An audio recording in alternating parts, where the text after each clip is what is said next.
Alhamdulillah, alhamdulillahillazi hadana lihaza wa ma kunna linahtadiya laula an hadana Allah. Asyhadu an la ilaha illallah wahdahu la syarika lah wa asyhadu anna Muhammadan abduhu wa rasuluhu la nabiyya ba'dah. Rabbi shrah li sadri wa yassir li amri wa hlul 'uqdatam min lisani yafqahu qawli.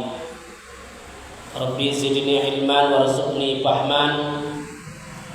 Allahumma 'allimna bit ta'wil. Yang saya muliakan orang tua kami, ayahanda dan ibunda yang hadir malam ini, malam Rabu. Kita ini agak-agak lupa, agak ingat saya dari maka terlambat telah datang. Rabu malam Kamis, ya. Alhamdulillah kita dipertemukan oleh Allah Subhanahu wa taala. Mudah-mudahan kedatangan kita ini mendapat keberkahan dan ampunan serta amal ibadah di sisi Allah Subhanahu wa taala. Amin ya rabbal alamin. Maka untuk itu kita bersyukur, alhamdulillahirabbil alamin. Kita bisa hadir bersama bertatap muka pada hari yang berbahagia ini. Pada malam yang mulia ini kita melaksanakan ibadah kepada Allah. Mudah-mudahan setiap ibadah yang kita laksanakan mendapatkan pahala yang berlipat ganda di sisi Allah Subhanahu wa taala. Berselawat kita kepada Rasulullah sallallahu alaihi wasallam. Man shalla alayya salatan sallallahu alaihi asyara.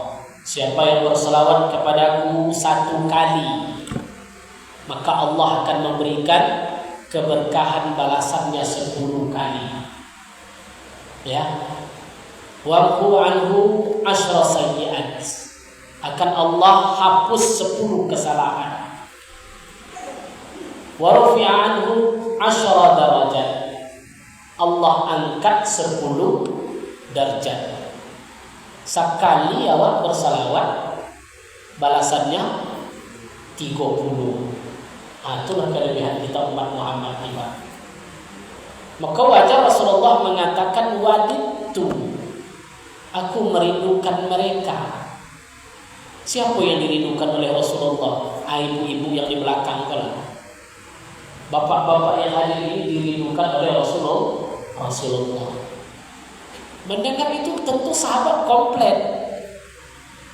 Ketika Rasulullah mengatakan waditu, waddah itu kalau hubun cinta, ya, mustaqah rindu. Kalau sudah waditu,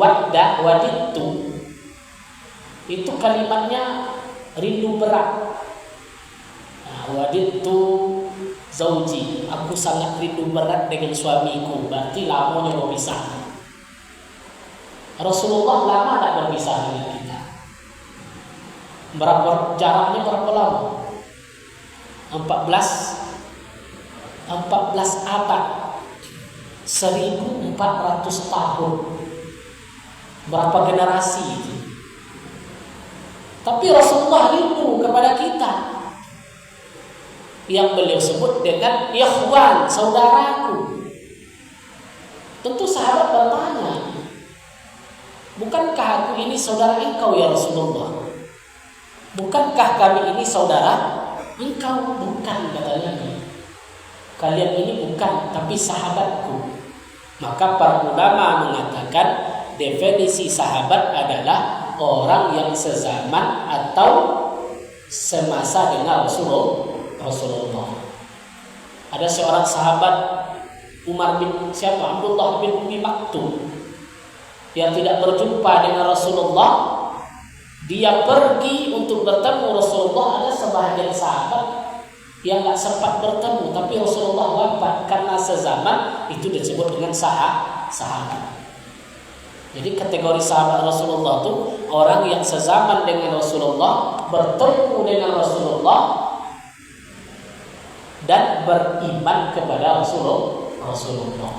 Karena yang sezaman Nabi itu banyak, termasuk Abu Lahab. Abu Talib, bahkan Abu Talib serumah dengan Rasulullah. Abu Talib ini yang menjaga Nabi, Pak. Setelah datuknya wafat Abdul Muttalib, yang menjaga beliau adalah pamannya Abu Talib. Sampai Nabi menikah. Jadi yang menikahkan Nabi, yang melamar Khadijah, itu termasuk Abu Talib dan paman-paman Nabi yang lain. Itulah yang datang kepada Khadijah. Pamannya Abu Talib, Hamzah bin Abdul Muttalib, itu semuanya adalah paman-paman Rasulullah, keluarga daripada Bani Muttalib. Maka Rasulullah ini suku Quraisy, tapi klan beliau, klan itu bahasa kita itu suku. Nah, model kita ada suku Melayu. Dalam Melayu itu ada Pitopak, ya Pak. Ada apa suku Pak? Peliang. Ada Ustaz nanti siapa suku? Ceniago. Jadi suku keseluruhan ada namanya Minang, ada Melayu, Quraisy. Dalam suku Quraisy itu ada 14 suku. Ada 14 suku. Rasulullah keturunan dari Bani Hashim dan Bani Muttalib. Maka ada Abdullah bin Abdul Muttalib, Hamzah bin Abdul Muttalib, Abu Talib bin Abdul Muttalib. Jadi paman-paman Nabi ini banyak. Mamak bahasa kita. Mamak Nabi ini tokoh masyarakat semuanya. Orang-orang hebat. Abu Talib paman beliau, tapi sayang, menurut riwayat Abu Talib tidak wafat dalam keadaan beriman. Nah, itulah hidayah, teman. Itulah yang masuk dengan hidayah. Ketika Abu Talib wafat, Nabi sedih, berbarengan dengan wafatnya Khadijah. Yang lebih disedihkan Nabi adalah Abu Talib ketika wafat tidak mau mengucapkan syahadat. Sehingga turun ayat, innaka la tahdi man ahbabta walakinnallaha yahdi liman yasha. Hai Muhammad, kata Allah, engkau tidak bisa memberi petunjuk kepada orang yang engkau cintai. Karena soal petunjuk itu urusan Allah, bukan urusan kita. Bukan urusan Nabi Muhammad. Kita hanya berdakwah, mengajak. Soal hidayah itu urusan Allah. Maka berdakwah itu tak boleh marah-marah, tak boleh memaksa. Harus ada prinsip tasawuf. Tasawuf itu apa bahasa awalnya? Berlapang dada. Jadi gak ada jaminan kita suaminya masuk surga, pasti tidak istrinya masuk surga besok. Tidak dijamin. Nabi pun seperti itu. Nabi Nuh, istrinya ahli neraka. Nabi Ibrahim, bapaknya ahli neraka. Nabi Nuh juga anaknya Kan'an ahli neraka.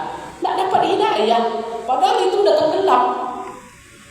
Ya bunayya irkab ma'ana, kata Nabi Nuh, hai anakku, naiklah ke perahu ini, laut ini udah tinggi.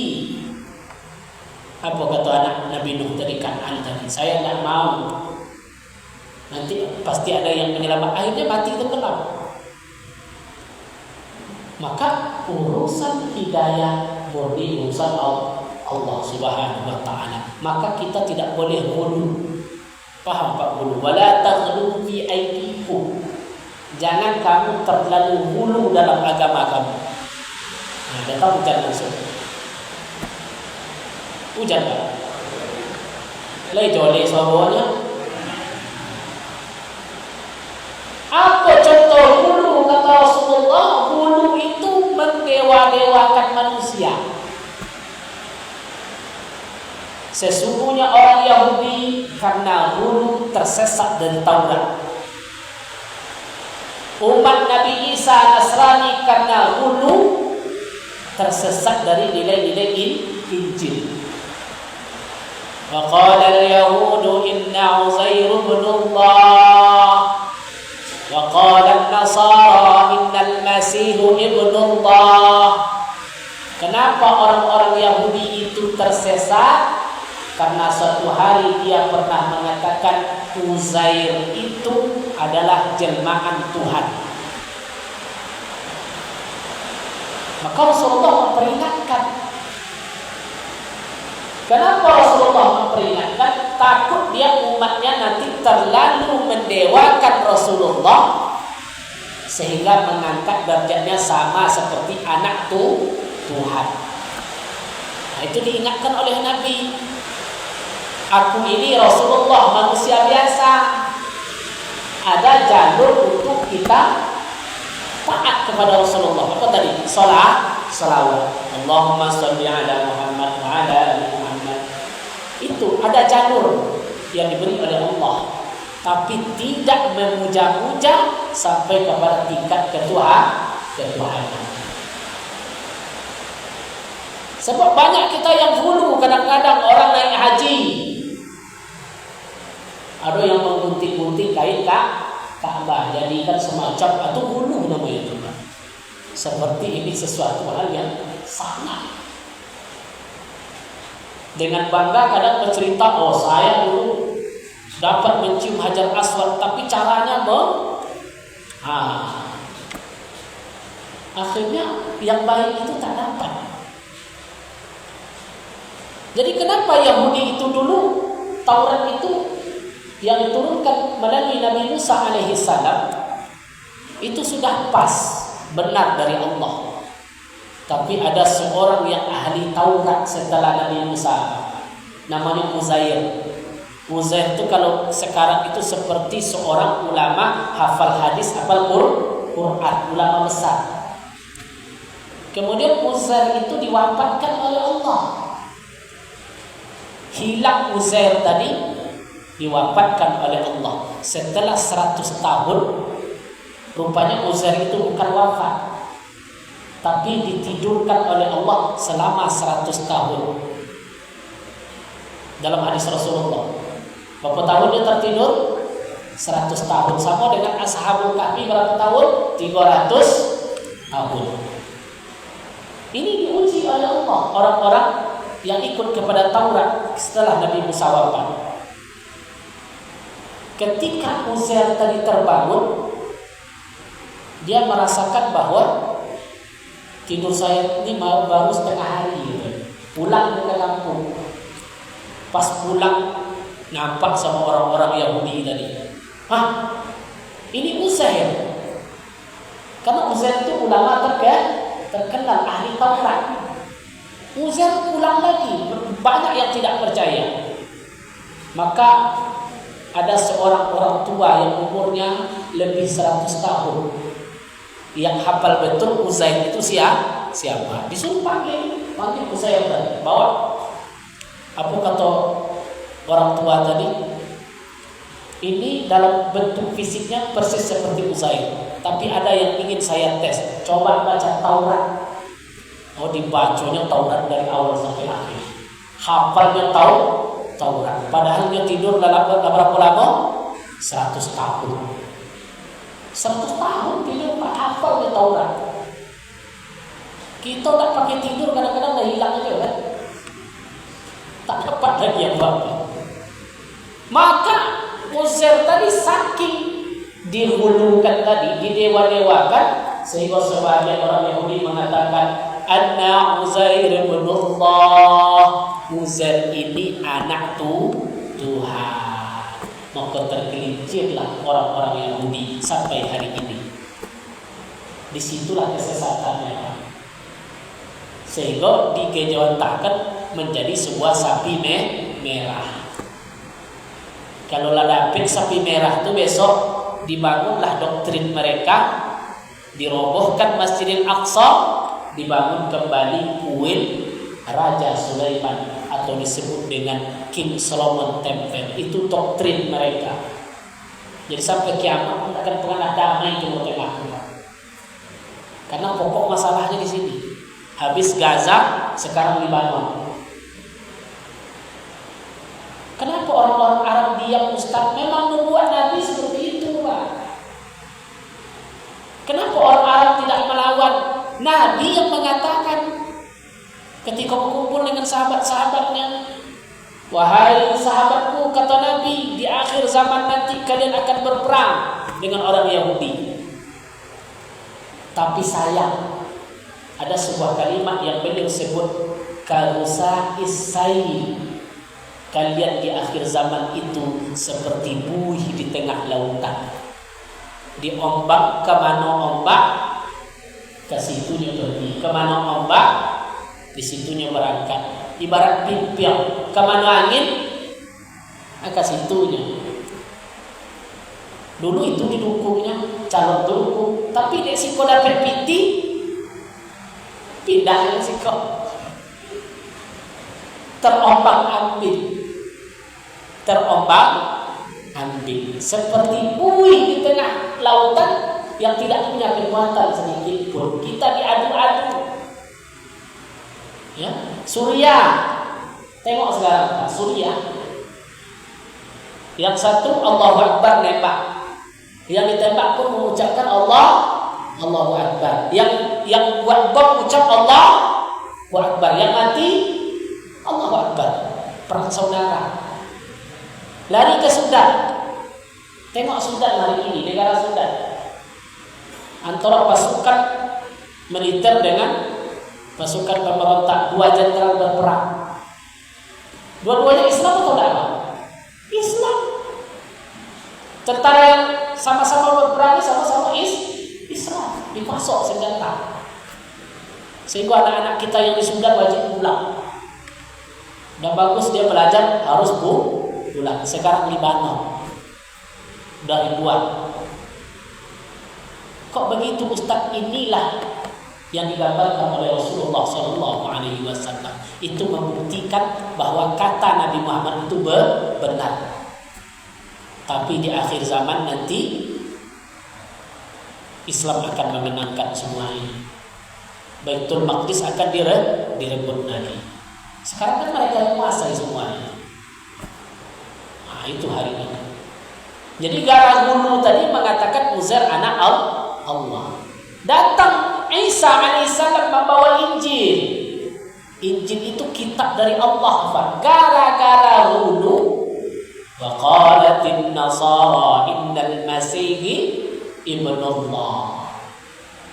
Orang-orang Nasrani mengatakan Isa itu anak Allah. Itu namanya hulu, mendewakan manusia. Maka diperingatkan oleh Nabi, wala taghlu, saya jangan kau hulukan pula. Karena Rasulullah itu manusia biasa, dia beristri, berdagang, berbisnis, punya anak, pemimpin politik. Saya Rasulullah, kata Nabi, tapi saya manusia biasa.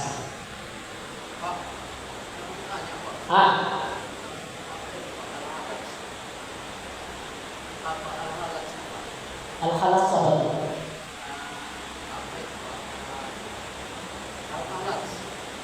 Al-Khalas. Apa maksud Al-Khalas? Al-Khalas itu artinya apa? Al-Khalas nama orang. Nama orang. Siapa dia?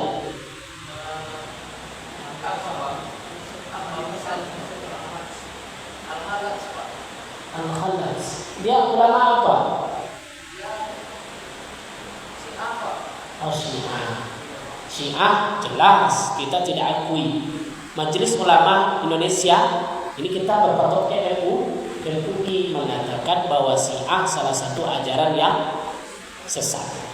Karena mereka tidak mengakui Abu Bakar. Mereka tidak mengakui Umar. Mereka tidak mengakui Utsman, bahkan mengkafirkan. Apalagi Aisyah. Aisyah mereka kafirkan, istri Rasulullah. Maka Majelis Ulama Indonesia mengatakan Syiah itu ajaran menyimpang, tidak dibolehkan di Indonesia. Tapi Syiah ini tiga macam-macam. Ada Zaidiyah, ada Imamiyah, ada Ismailiyah. Kebetulan skripsi saya dulu di Syarif Hidayatullah judulnya Qadiyatuz Zawajul Mut'ah Indal Mazhab Sunni wa Syiah. Problematika kawin kontrak dalam pandangan mazhab Sunni dan Syiah. Itu dulu skripsi yang saya buat bahasa Arab. Kenapa Syiah diambil? Kebetulan di Jakarta ada pustaka Iran Cornell. Jadi banyak saya baca kitab-kitab Syiah. Mereka menghalalkan nikah mut'ah. Ini masalahnya. Memang secara kalau bagi bapak-bapak suka Pak coba. Ya, tengok dalilnya. Kan studi perbandingan. Memang ada dalil mereka di Al-Qur'an. Tengok surat Al-Baqarah. Ya, kalau kita bahas komparasinya, kan ada ayat dalam Al-Qur'an itu mastata'tum fa'tuhunna ujurahum. Tengok dalam Al-Qur'an. Ada namanya ketika engkau menikah dengan perempuan istita'ah, istamta'tum. Kalau sebagian menyebut mahar. Fa'tuhunna ujurahunna. Ujur itu apa bahasa awalnya, Pak? Ijarah, sewa. Nah, Syiah memang sangat sesat. Saya sudah kaji fikihnya. Dia pakai fikih sesuai versi mereka. Ya, fikih sesuai. Tapi kalau Zaidiyah, Syiah Zaidiyah itu agak sedikit, tidak terlalu. Yang kuat itu kan Imamiyah. Syiah Imamiyah itu yang menyebut 12 imam. Ali bin Abi Thalib, Hasan, Husain, Ali Zainal Abidin, sampai Al-Baqir, sampai ke bawah. Imam-imam itu dalam mazhab Sunni tempatnya mulia, karena mereka ahli Quran semua, tidak ada yang dihina. Maka ajaran Sunni tidak pernah menyesatkan siapapun. Ya. Nah, termasuk Abu Ja'far, termasuk Al-Baqir, termasuk Husain, Hasan, semua itu adalah keturunan Rasulullah Sallallahu Alaihi Wasallam. Nah, Syekh Siti Jenar, tidak ada pengajian Syekh Siti Jenar. Syekh Siti Jenar kan ada paham muwahhidun. Kami dulu waktu saya KUA ada ajaran, karena tugas kami di Kemenak juga menengok ajaran sempalan. Ada kami temukan sebuah ritual ibadah itu sholatnya menghadap 4 penjuru. Banyak yang aneh kami temukan. Sholat 4 penjuru kan. Jadi memberikan pembinaan tadi. Masalah Syekh Siti Jenar, kita tidak bisa masuk ke wilayah karena dalam ilmu tasawuf ada yang bukan makom kita. Jadi ketika kita mengatakan Syekh Siti Jenar sesat secara syariat, ya, secara syariat. Tapi secara hakikat urusan dia dengan Allah Subhanahu wa taala. Karena kita dilarang untuk mencap seseorang itu sesat atau tidak sesat. Nah, seseorang itu sesat atau tidak sesat. Kemana kaji kayak gitu? Ngaji tasawuf, ada kitab tasawuf. Saya tadi lebih kepada bagaimana orang-orang Yahudi tergelincir, orang-orang Nasrani tergelincir gara-gara apa tadi? Hulu. Apa bahasa hulu itu tuh? Terlalu mendewakan. Sehingga menyampaikan derajat seseorang nabi sampai kepada Allah. Nabi saja tak boleh, apalagi ulama. Sudah ada jalur yang diajarkan oleh syariat kepada kita. Maka Rasulullah harus kita kenal. Sirahnya harus kita kenal. Untuk apa? Untuk lebih tahu kita Rasulullah itu seperti apa. Dia manusia biasa. Dia menikah, dia punya anak. Bahkan pernah Rasulullah jalan ke pasar. Memang muncul salah tanggapan dari orang-orang, kok Rasulullah mainnya ke pasar? Emang aneh Rasulullah main ke pasar? Ini manusia ini kan banyak, ada ustaz besar belanja juga mau di pasar. Kok ustaz pergi ke pasar? Rasulullah main ke pasar, Pak. Kenapa Rasulullah pergi ke pasar? Karena dia pimpinan politik. Madinah itu Nabi itu sebagai pemimpin, tentu dia cek pasar, keliling dia di pasar. Maka politikus yang paling undung itu contohlah Rasulullah. Kita nggak boleh apatis dengan politik. Ya, nggak boleh kita apatis. Kita harus berpartisipasi dalam politik. Tapi mana politik itu condong terhadap agama kita, itu yang kita tengok. Maka menurut Al-Mawardi, ada saya tangkap Pak kok Mawardi bukan calon napo ya? Syekh Al-Mawardi, pengarang kitab siasat. Ikut tak terkemana-mana apa ini? Nah, menurut Mawardi, yang dimaksud dengan politik itu apa? Siasatul Islami, iya. Siasat mengendalikan dunia untuk kepentingan agama. Lihifziddin, mengendalikan siasat itu kan siasat. Jadi harus kita rebut kekuasaan. Tujuannya apa? Untuk menjaga agama. Jadi bapak mau jadi anggota dewan silahkan, tapi nawaitunya apa? Untuk menjaga agama. Ujungnya apa nanti? Perda apa? Maghrib mengaji. Perda apa? Insentif guru MDA. Perda apa lagi? Insentif guru ngaji. Ini yang diperjuangkan. Jadi kita tidak boleh juga apatis terhadap politik. Kita harus masuk ke sana. Jadi ketika Rasulullah main di pasar, berjalan-jalan Nabi di pasar, ada yang ditengoknya tepung. Tepung itu mencurigakan. Dimasukkan oleh Nabi tangan di dalam tepung tadi. Rupanya tepung itu di atas kering, di bawah basah. Kalau tepung basah ditimbangkan berat. Maka Nabi langsung mengatakan, man ghassa falaysa minni. Barang siapa yang menipu maka bukan umatku. Nah, ini jadi pelajaran. Ya, itu baru tepung. Kan tepungnya Ustaz, bawang juga masuk, Pak. Baju juga masuk. Duku masuk ya, seluruhnya masuk. Ya.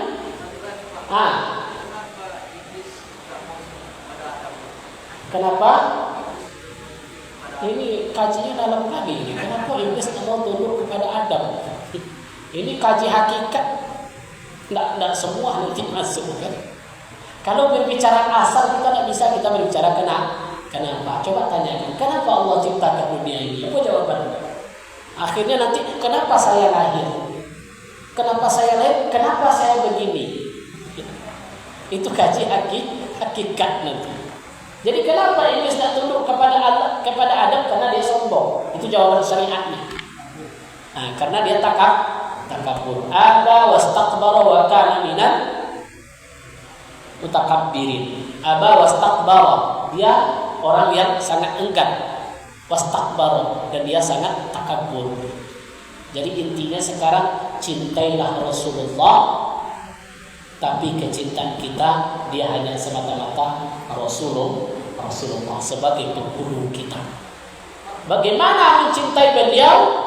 Tentu kita sering mengenal kepribadian beliau. Bagaimana mengenal kepribadian beliau? Tentu dari hadis Rasulullah Shallallahu Alaihi Wasallam. Maka hadis-hadis ini pernah dirangkum oleh Syekh Imam Al-Ghazali, Hujjatul Islam, yang melanggengkan sebuah syair yang pernah saya bacakan. Ini sedikit dari hadis-hadis Rasulullah itu seperti apa. Syairnya yang pertama, lam yahtadib qattuta hamutlaqan abada wa ma tasa'aba as lam bimadan zamani. Kalau di pesantren sering dibaca juga, lam yahtadib qattuta hamutlaqan abada wa ma tasa'aba as lam bimadan zamani. Lam yahtadim qattuta, Nabi itu bermimpi pasti mimpinya benar, tidak pernah mimpi yang tidak-tidak. Jadi Nabi itu bermimpi wahyu, semua mimpi Nabi adalah wahyu. Ya, wa matasa'aba'as lam madan zamani. Seumur hidup Nabi, sahabat tidak pernah menengok Nabi itu menguap. Tidak pernah Nabi itu menguap seumur hidupnya. Ya, min huddawabu falam tahruk wa ma waqa'at zubabatun abadan fi jismihi hasani. Binatang apapun bentuknya, kata sahabat, tunduk kepada Rasulullah Sallallahu Alaihi Wasallam. Mulai dari yang buas sampai yang jinak, onta dan semuanya tunduk kepada Rasulullah. Karena beliau pilihan Allah. Dan itu ikhtiar al-mukhtar, makhlukul mukhtar, yang dipilih. Allah yang memilihnya seperti itu. Sehingga Zubabatun abadan fi jismihil hasani. Lalat, sahabat menengok seekor lalat pun tidak pernah hinggap di tubuh beliau. Tak berani ya, langau itu tak berani hinggap di tubuh Nabi. Beda dengan kita kan. Kalau awak nak terhitung lah hinggapnya kan. Wa qalbuhu lam yanam wal ainu qad na'asat wa la yurazilluhu fi syamsi zufatani. Wa qalbuhu lam yanam, hati Nabi Muhammad sallallahu alaihi wasallam tidak pernah lalai, tidak pernah tidur. Yanam di sini lalai. Hati Nabi itu selalu hidup. Jadi kalau awak yang hidup itu adalah hati qalb. Maka ketika qalb itu tidak hidup, maka kita ucapkan Allahumma ahyana ba'dama amatana. Segala puji bagi Engkau ya Allah yang telah menghidupkan kami dari mematikan kami. Karena ketika tidur tadi hati mati. Tak ada orang yang hidup hatinya ketika tidur. Tapi Rasulullah hatinya meskipun tidur, meskipun wal ainu qad na'asat, meskipun matanya tertidur, tapinya hatinya tetap terjaga. Beda di ibu-ibu, meskipun matanya terjaga, hatinya tetap tidur kadang-kadang. Apa kaji di masjid tadi mak? Entahlah. Nak tonton ya, nak ingatnya lah. Padahal matanya menengok, tapi pandangan matanya tak kemana-mana, kadang nengok jam kan. Tapi hati Rasulullah selalu hidup dia. Wala yurasilluhu fi syamsi sufatani. Seumur hidup beliau bayang-bayang Nabi tak pernah nampak. Tentu bayang-bayang Pak. Jadi bayang-bayang Nabi itu tidak pernah nampak seumur hidupnya. Fisyamsi sufatani, meskipun di bawah terik matahari. Nabi berjalan pun di terik matahari, karena ada hadisnya bahwa bayang-bayang Nabi itu tidak pernah nampak. Kenapa dia tidak pernah nampak? Karena dia adalah cahaya nur ala nur, fauqa nur. Topiklah nama ibu nur. Apa arti ibu nur? Ibu cahaya. Ya Pak, ibu cahaya itu mana Pak? Ya, cahaya. Nggak sampai ini. Semua itu adalah isyarat. Ya, karena Rasulullah itu adalah cahaya, tapi kita mengenal sirah beliau tidak boleh kita hulu terhadap beliau. Apa hulu tadi Pak? Mengagungkan sama dengan seolah-olah sederajat dengan Allah. Maka Nabi tadi diperingatkan dari awal kepada sahabat. Maka sehingga ketika beliau wafat, Umar kan langsung ambil pedang, labongi aja kojo-kojo. Sahabat semuanya, tapi turun ayat kan? Apa in mata au qutila qalabtum ala aqabikum. Rasulullah itu manusia biasa. Kalau dia mati, kata Allah, apakah kalian berpaling? Ini menandakan bahwa Rasulullah secara manusia dia manusia biasa. Tapi secara kerasulan beliau adalah orang yang memberi syafaat dan mendapat orang yang paling tinggi derajatnya di sisi Allah Subhanahu wa taala. Makanya kalau kaji hakikat tadi annal adam abal bashar, bahwa hakikat tubuh bapaknya adalah Adam. Wa annal arwah, dan hakikat ruhani bapaknya Muhammad sallallahu alaihi wasallam. Maka beliau disebut Sayyidul Awwalin wal Akhirin, bapak yang awal, penghulu dari mulai dari Adam sampai penghulu di akhir zaman nanti. Siapa penghulunya Pak? Nabi Muhammad. Padahal Nabi yang dahulu siapa? Adam. Adam itu bapak tubuh, tangan, kaki, mulut, mata itu bapaknya siapa? Adam. Arwah siapa bapaknya? Sambungkan rohani kita dengan Rasulullah. Hidup lagi di situ. Alah, masa ngaji? Ayo coba tujuh kan? Mudah-mudahan bermanfaat. Insyaallah. Nah,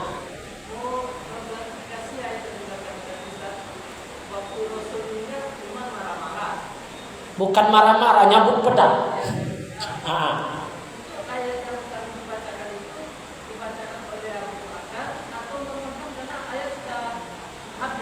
Bukan, ayat ini ada yang menceritakan yang akan datang, ada yang menceritakan. Makanya Al-Quran itu cocok dengan seluruh zaman. Ayat itu dulu turun ketika Rasulullah wafat, wahyu terputus. Contoh apa? Izhuma fil ghar iz qala li sahibihi la takhaf la tahzan innallaha ma'ana. Ini kan menceritakan Nabi dengan Abu Bakar. Enggak ada. Itu karena nanti itu dibacakan oleh Abu Bakar. Ayat itu sudah turun.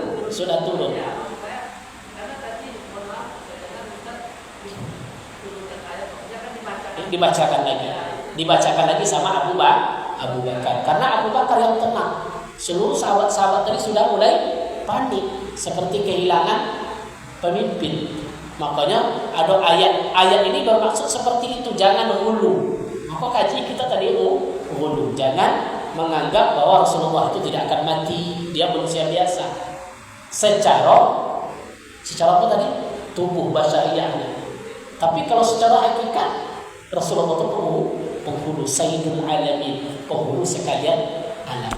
Paham Pak ya? Nah, jadi ada pandangan-pandangannya nanti. Demikian, mudah-mudahan bermanfaat. Kajian kita menyinggung sedikit tentang kehidupan Rasulullah Sallallahu Alaihi Wasallam.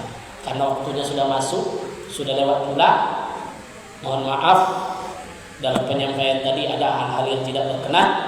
Subhanakallahumma wa bihamdika asyhadu an la ilaha illa anta astaghfiruka wa atubu ilaik. Wassalamualaikum warahmatullahi wabarakatuh.